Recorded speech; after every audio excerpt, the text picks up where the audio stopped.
Assalamualaikum warahmatullahi wabarakatuh. Alhamdulillahirabbil alamin. Wassalatu wassalamu ala asyrafil anbiya'i wal mursalin wa ala alihi wa sahbihi ajma'in. Rabbis shrahli sadri wa yassirli amri wahlul 'uqdatam min lisani yafqahu qawli, amma ba'd. Hadirin jamaah salat subuh rahimakumullah. Kita bersyukur kehadirat Allah Subhanahu wa taala atas segala karunia, atas segala kenikmatan yang Allah berikan kepada kita. Kenikmatan lahir dan batin, dari yang kecil sampai yang besar, dari yang terasa langsung ataupun tidak terasa langsung, dari yang kita sadari ataupun yang tidak kita sadari keberadaannya. Allah Subhanahu wa taala telah memberikan segalanya kepada kita semua,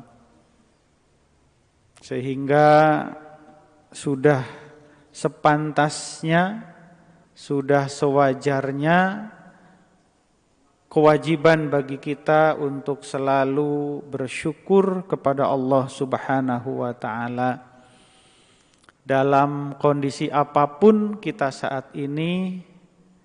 Dari segi fisik misalnya, bagi yang sudah sepuh makin banyak terasa, ya. Bagi kita selaku orang tua semakin banyak kewajiban kita terhadap keluarga, anak-anak kita yang dulunya kecil sekarang semakin besar pendidikannya, dari yang jenjang rendah ke yang lebih tinggi. Tentu itu membutuhkan biaya, membutuhkan perhatian bagi kita semua. Maka tentu ini dalam tanda kutip adalah semakin memberatkan kita. Tetapi sekali lagi, apapun itu Allah Subhanahu wa taala pasti, kita yakin Allah pasti akan memberikan jalan keluar dari itu semuanya. Allah pasti akan memberikan solusi dengan cara yang kita tidak tahu caranya bagaimana. Saat ini mungkin problem-problem kehidupan yang kita rasakan, seolah-olah kita, ya Allah kumaha carana, kan gitu. Ya Allah, bagaimana caranya menyelesaikan semua ini? Nah, maka jawaban dari itu semua adalah keyakinan kita kepada Allah Subhanahu wa taala.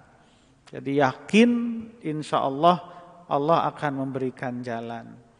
Maka di antara wasiat para ulama adalah kerjakan yang menjadi tugasmu. Maka biarkan Allah melaksanakan yang menjadi tugas Allah Subhanahu wa taala. Tugas kita apa? Tugas kita hanya satu. Wa ma khalaqtul jinna wal insa illa liya'budun.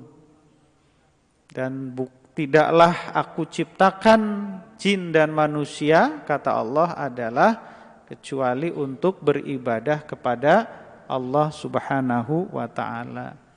Jadi Bapak dan Ibu sekalian, tidak usah khawatir, tidak usah ragu, yakin, ya, harus yakin bahwa Allah akan memberikan yang terbaik. Setiap saat kita selalu membaca Bismillahirrahmanirrahim dalam kegiatan apapun, ya. Tidak hanya kegiatan-kegiatan, aktivitas-aktivitas ibadah ritual, keseharian kita dari yang kecil sampai yang besar semuanya kita awali dengan bismillah. Maka Sekali-kali kita coba merenungkan bismillah. Saya mau makan baca bismillah. Kenapa baca bismillah? Apa makna di dalam atau di balik makna bismillah akan gitu.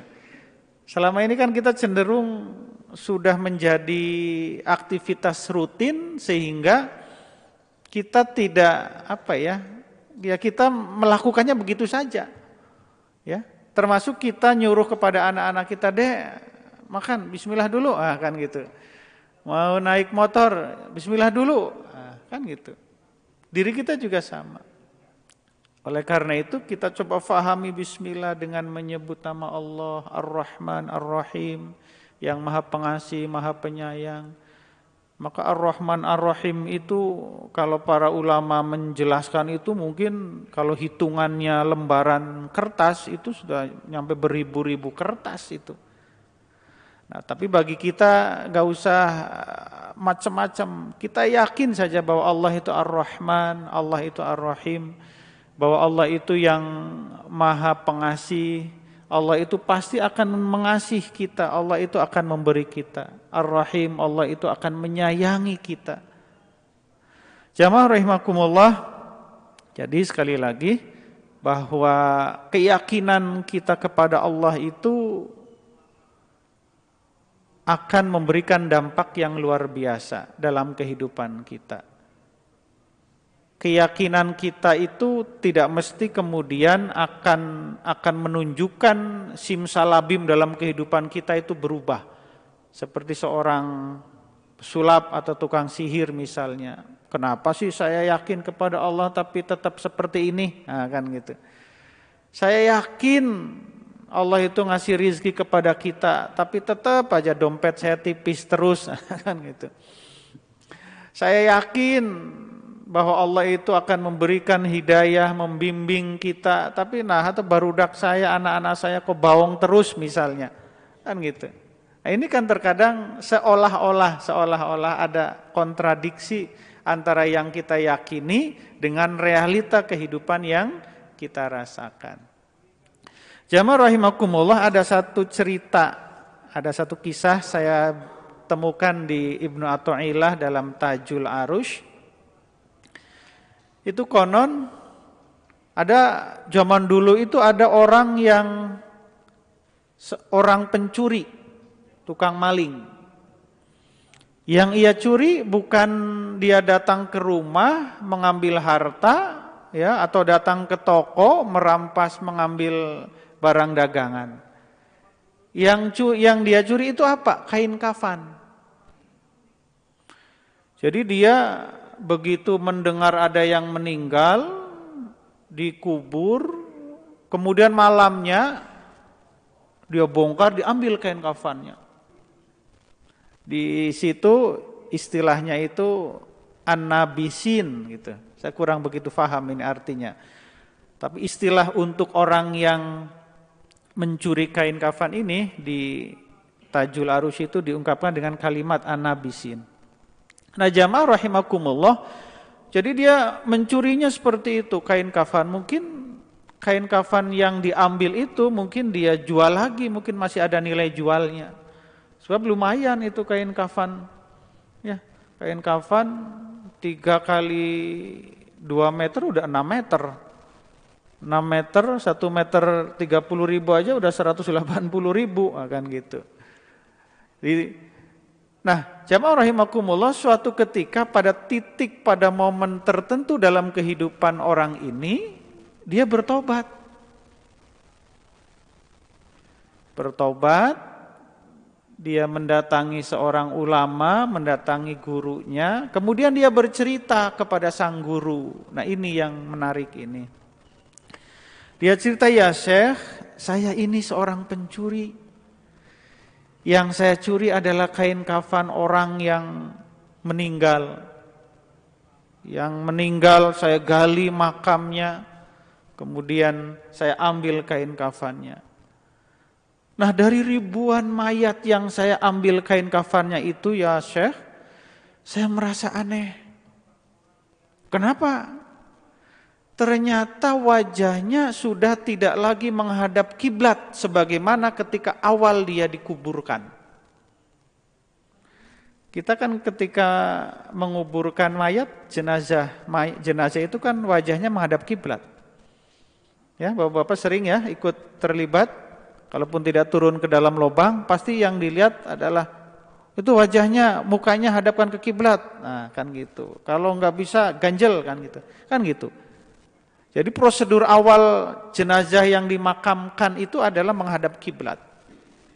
Tapi saya aneh. Dari ribuan mayat yang kainnya saya ambil itu ternyata sudah tidak menghadap kiblat, sudah berbalik ke arah sebaliknya. Bertolak belakang dengan arah kiblat. Kemudian Syekh sambil tersenyum menjawab, "Wahai saudaraku, wahai muridku, ketahuilah bahwa mereka jenazah mayat yang sudah tidak menghadap kiblat itu sesungguhnya karena mereka tidak meyakini akan Allah Subhanahu wa ta'ala." Jadi ternyata jenazah yang wajahnya tidak menghadap kiblat itu di dalam liang itu menurut Syekh ini ya adalah karena dia kurang yakin kepada Allah Subhanahu wa ta'ala. Maka kemudian ketika saya baca itu, ya Allah, selama ini jujur ya, selama ini saya pribadi itu mungkin kalau dipresentasekan 100% mungkin belum mencapai 100%. Masih banyak keraguan-keraguan, masih banyak tanda-tanda tanya yang sering muncul dalam kehidupan terkait dengan kekuasaan Allah Subhanahu wa ta'ala. Jangan-jangan nanti ketika saya dikubur, jenazahnya kemudian besoknya sudah menghadap ke arah timur lagi, awalnya menghadap kiblat, kan gitu. Nah, ini jadi pelajaran bagi kita. Ini bukan hadis ya, ini adalah cerita atau kisah teladan dari ulama. Nah, jamaah rahimakumullah, maka sekali lagi kunci yang harus kita miliki dalam kehidupan ini adalah keyakinan kita kepada Allah Subhanahu wa ta'ala. Maka keyakinan kita itu harus kita tunjukkan dalam bentuk perilaku. Kita yakin kepada Allah, ya Allah, saya yakin bahwa Engkau itu Maha Pengampun. Kan gitu. Innallaha ghafurur rahim. Sesungguhnya Allah itu Maha Pengampun dan Maha Penyayang. Yakin kita tunjukkan dengan mulut, tetapi kemudian tidak berhenti di situ. Kita tidak berhenti pada retorika belaka, tetapi kita tunjukkan dengan aksi nyata. Bagaimana aksi nyata innallaha ghafurur rahim? Adalah dengan kita perbanyak bertaubat, berzikir, beristighfar, kan gitu. Yakin Allah Maha Pengasih, Maha Penyayang. Berhenti di situ aja, taubat enggak, zikir enggak. Ya bagaimana Allah akan memberikan ampunannya kalau kita tidak melakukan aksi kepada proses pengampunan itu. Kan gitu. Apapun yang kita yakini, maka di situ harus kita lalui jalannya, prosedurnya lah kan gitu ya. Protapnya yang harus kita lewati. Nah, jamaah rahimakumullah, tetapi dengan keterbatasan kita terkadang kita merasa bahwa yang kita lakukan itu belum sempurna. Yang kita lakukan itu belum lengkap, belum seperti orang yang hebat. Ibadah kita, zikir kita itu belum seperti para ulama misalnya, para wali yang hidupnya betul-betul dia beribadah fokus kepada Allah Subhanahu wa ta'ala.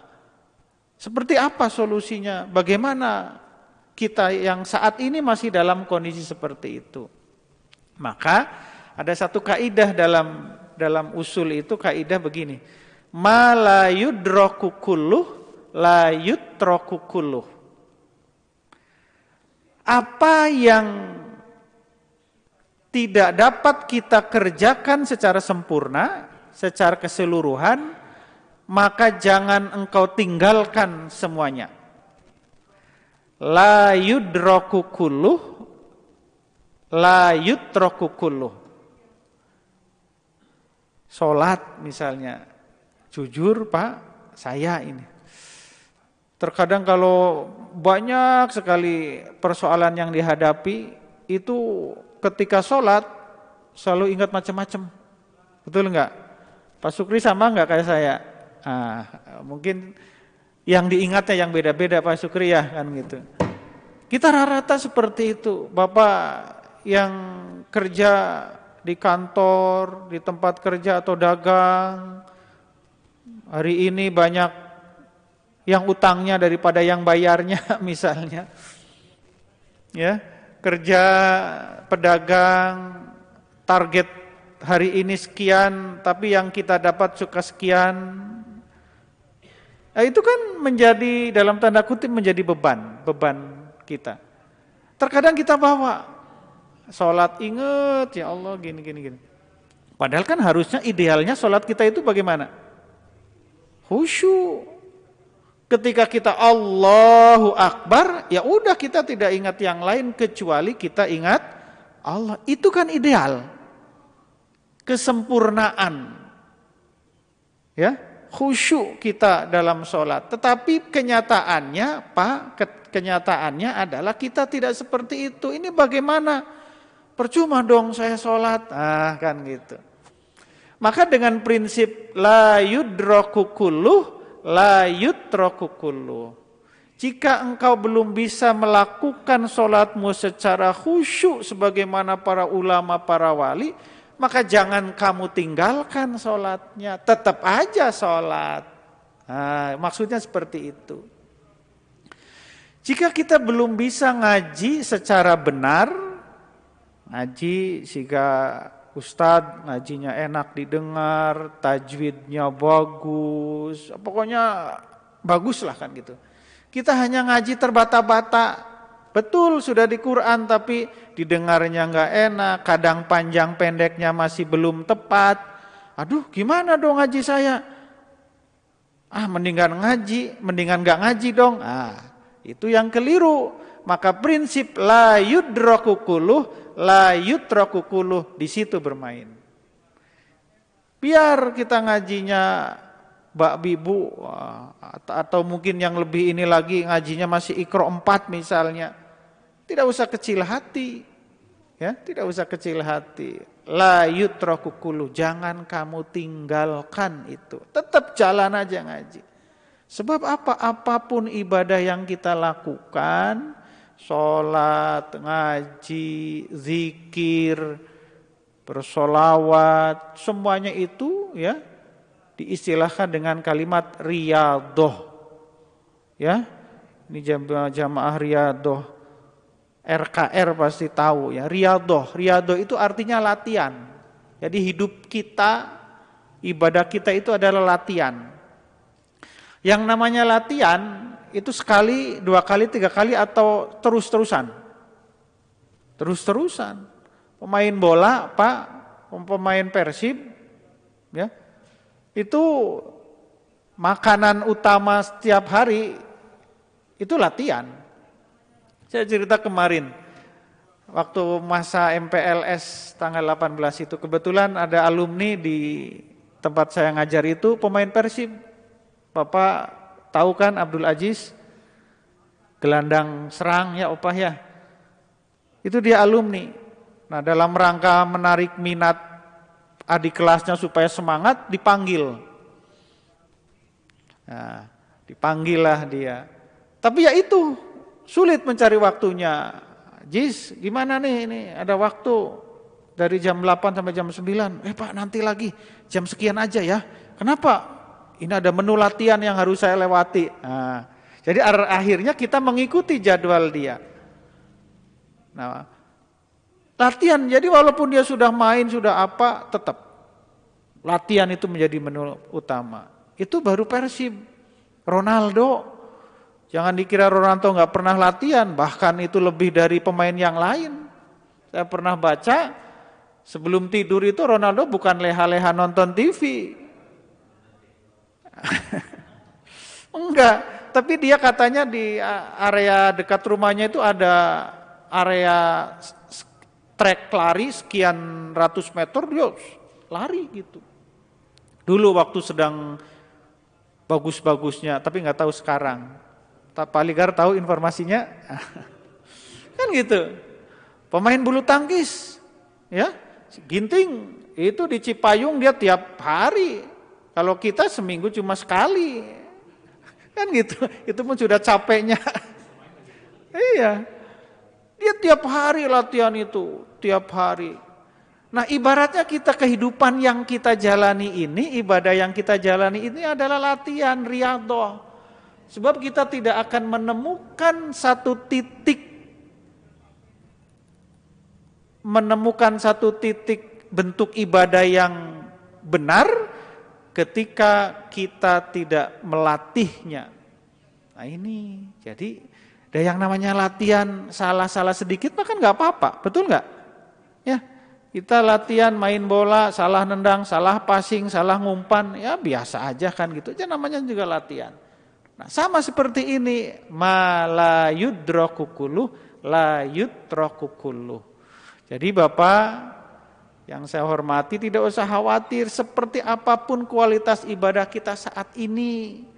Ngaji kita seperti ini, sholat kita seperti ini, belum khusyuk, sodako kita masih banyak kencringnya daripada warna merahnya, kan gitu.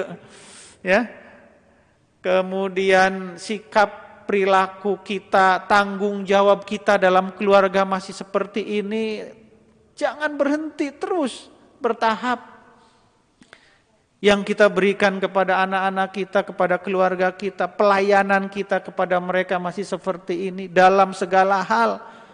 Tidak cuma harta, lamun harta mangsepuguh da urang mah sakieu ayana. Dalam hal yang lain, perhatian, kasih sayang, pendidikan, pembinaan yang kita berikan kepada anak-anak kita sudah sempurna belum? Jujur, saya mengatakan kita belum memberikan yang terbaik kepada anak-anak kita dalam hal kebutuhan-kebutuhan non materi. Ya, perhatian kita, apakah kita sudah berjalan, komunikasi kita dengan baik kepada anak-anak kita yang masih remaja, kan gitu.